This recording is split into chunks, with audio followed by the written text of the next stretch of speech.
Whoa, this is the Yewllusion reporting from somewhere on Spaceship Earth. I'm up some weird drainage in the Santa Monica Mountains, and the only reason I'm up here is because there's no vegetation to keep me out. But there was we had a flash flood last week, and it basically scoured out all these ravines. So I'm standing in a place that might not have seen sunlight in millions of years. No telling. No telling.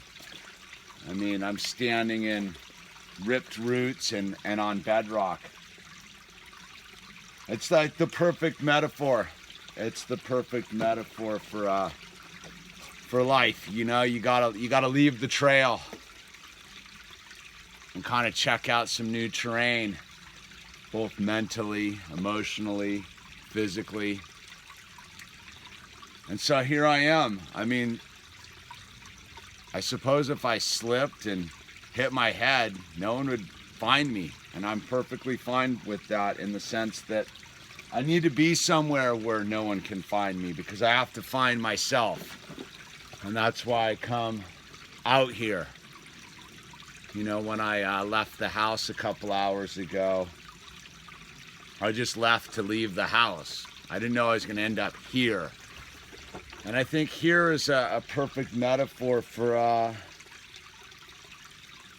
where I'm at.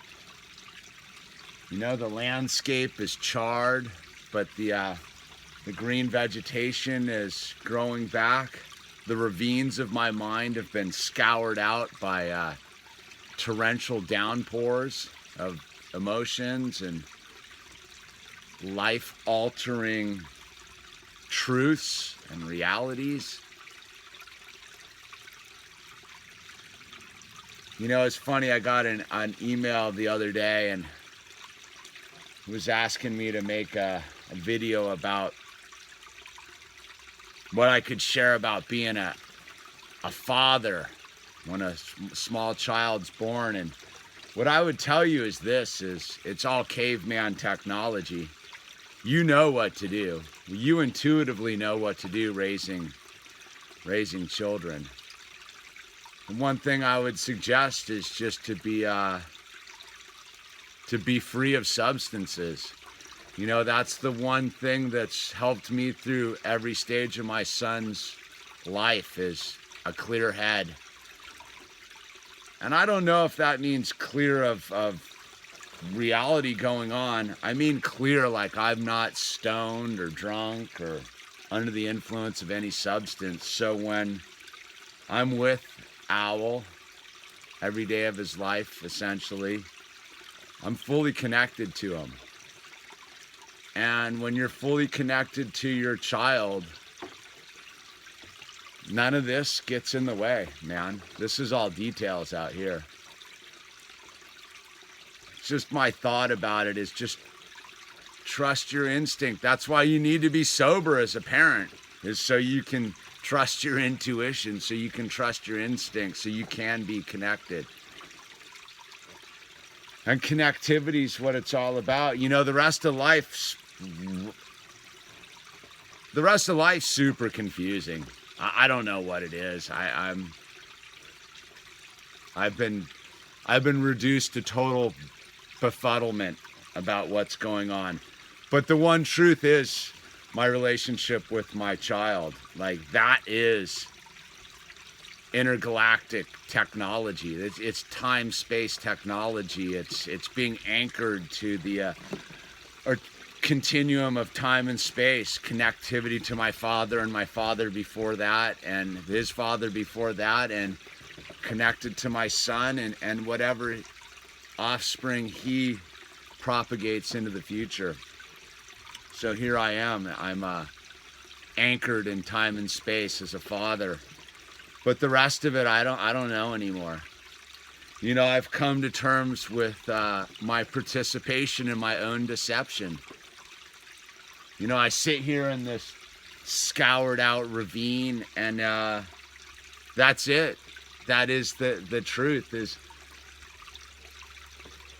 sometimes a flood comes and it cleans it all out, and you're left in fresh terrain.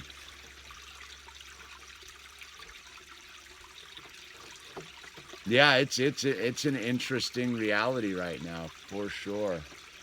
Because as I move from the old story into the new story and make peace with the old story, I think part of it's acceptance of my own participation in my own deception. Like, I look back now, all the clues were before me. All the clues were before me, and yet I think as human beings, we want to believe the best. I think that's one of our weaknesses as human beings, is we don't really want to believe that people would deceive us the way they do, and people would do what they do, and it shocks us. And to admit that truth is to admit your own truth, that you're capable of all these things too, and that maybe ignorance isn't bliss. Maybe denial isn't a river in Egypt. You know, I look back at it now. 2 weeks before I found out Owl was conceived, I was out the door, man. I was on my way to Morocco. I wanted to go surf Morocco. I knew I'd hitched myself to 2 human beings that were in another dimension, and then you find out, you know, there's a 4th human being coming into the picture, and you man up. You man up, man. So that's where that was my energy, where I came from, is there was a moment that I crossed a line in reality 4+ years ago, where I was like all in, for better or worse. Well, you know, the better didn't happen, but it's coming. That's the thing. I guess it's that thing of understanding that I had to scour the landscape and jettison the soil that can no longer promote life, right? The soil needed to be renewed. The landscape needed to be renewed in order for there to be new life. And, you know, there's a phase of stark, barren reality, and then life begins to return, just like this canyon here. You know, one day I won't even be able to walk up here. It'll be so overgrown and tick infested and full of rattlesnakes, and it'll just be this moment in time and space where I'm in the clarity of it all. And it's what I choose to do with this moment in time and space that dictates everything. And I think it's just listen to the water.